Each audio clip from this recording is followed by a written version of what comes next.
سلام به همگی، خیلی خوش اومدید به کانال یوتیوب خودتون. اینجا السا مدیکال گروپ و من دکتر المیرا هستم.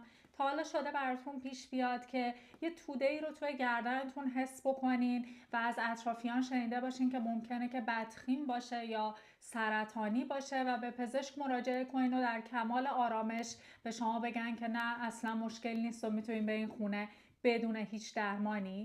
توی این ویدیو با هم میخوایم از راز این تشخیص بیشتر مطلع بشیم، ولی پیش از اینکه ویدیو رو شروع کنیم لطفاً فراموش نکنین کانال رو سابسکرایب کنین، ویدیو رو لایک بکنین و برای عزیزانتون بفرستین.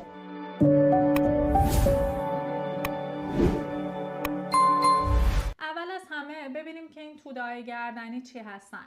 اغلب این توده هایی که ما میتونیم با دست لمسشون بکنیم اغلبشون غدد لنفاوی هستن که متورم میشن. دقت بکنین روی کلمه اغلب.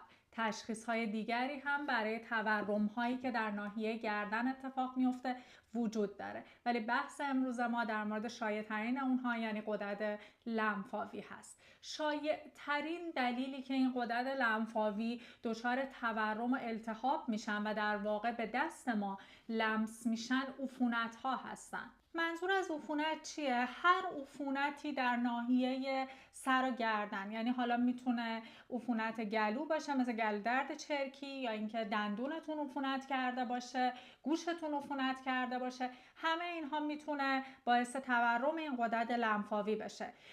تشخیصش به چه صورته؟ اینکه تقریبا چند روز قبل تا چند روز بعد از اون عفونت این بزرگ میشه و در لمس دردناک هست ولی نرم هستن و بعد از اینکه عفونت بهبود پیدا میکنه، حالا چه با آنتی بیوتیک چه با روش های دیگه، اینها هم کم کم خود به خود کوچیک میشن و از بین میرن. به صورت کلی ما یک بازه زمانی 3 هفته‌ای رو برای این نوع التهاب غدد لنفاوی در نظر میگیریم بعد از ابتلا به عفونت که حتی میتونه یک سرماخوردگی خیلی ساده باشه. علائم خطر چیا هستن؟ اینکه بعد از اون 3 هفته هنوز بهبودی پیدا نکرده و سایزش یا داره بزرگتر میشه یا نه اصلا همون اندازه باقی مونده. مورد بعدی اندازش به صورت کلی هست. غدد لنفاوی که بیشتر از 1.5 تا 2 سانت بزرگ میشن، اینها نیاز دارن که توسط پزشک بررسی بشن. مورد بعدی اینه که شما زمانی که لمسش میکنین یک قوام سفتی رو احساس میکنین و اینکه راحت اون توده زیر دستتون جابجا نمیشه، انگار که به بافتای زیرینش چسبیده. و مورد آخر کاهش وزن ناخواسته یا تب و همینطور تعریق‌های شبانه. این توده همونطور گفتم در اکثر مواقع به علت عفونت ها هست و زمانی که شما اون عفونت رو درمان کرده باشید اینها هم خود به خود از بین میرن، ولی گاه هم ممکنه بر اساس نظر همکاران محترم و پزشکان عزیز به صورت تجربی بخوان مدتی مثل 1 هفته 10 روز درمان آنتی بیوتیکی رو بدن که در اکثر مواقع این مورد هم جواب میده و بعد از 2 هفته تقریبا از بین میرن این غدد لنفاوی. ولی بله در مواقع دیگه میتونن ناشی از بدخیمی هایی مثل لنفوم یعنی سرطان غدد لنفاوی یا انواع سرطان های خون و همینطور گاهن حتی بیماری های روماتیسمی هم میتونن این حالت رو ایجاد بکنن. تشخیصش به چه صورته؟ اینکه خب اول از همه که همون معاینه عادی که پزشک انجام میده، ولی اگر اون علائمی گفتم باشه ممکن نیاز به انجام سونوگرافی باشه و حتی نمونه برداری سوزنی زیر دستگاه سونوگرافی که خیلی سریع هم انجام میشه و تشخیص رو میتونه برای شما بذاره.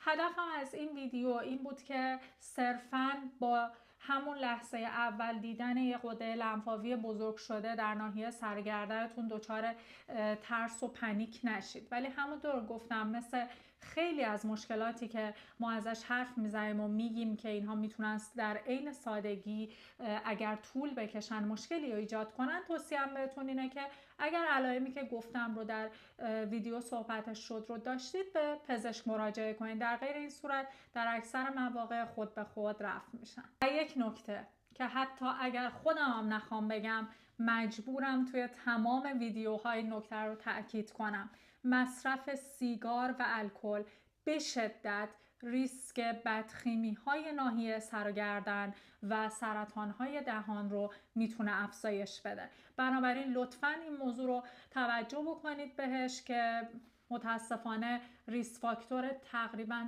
تمام بیماری ها این دو مورد هستن و این بیماری هم شاملش میشه. اگه تجربه داشتین از متورم شدن غدد لنفاوی در ناحیه گردنتون، درمانی براش گرفتید یا خدای نکرده اگر در اطرافیانتون دیدین که تشخیصی براشون گذاشته شده، حتما توی کامنت ها از تجربیاتتون بنویسیم. خیلی میتونه کمک کنه جهت آگاهی دادن به سایر عزیزانی که کامنت های شما رو میخونن و همینطور تک تک تجربیاتتون بسیار برای خود من هم ارزشمنده. پیش از پایان ویدیو مثل همیشه یادآوری در مورد سابسکرایب کردن لطفاً فراموش نکنین و ویدیو رو لایک بکنین و این ویدیو رو برای عزیزانتون بفرستید که خیلی خیلی مهمه که اطلاعات داشته باشن راجع به این مسائل تا استرس های واقعاً بیمورد رو نخوان تجربه بکنن. ممنونم ازتون که وقت گذاشتید ویدیو رو نگاه کردید. تا ویدیو بعدی مراقب خودتون باشید. فعلا.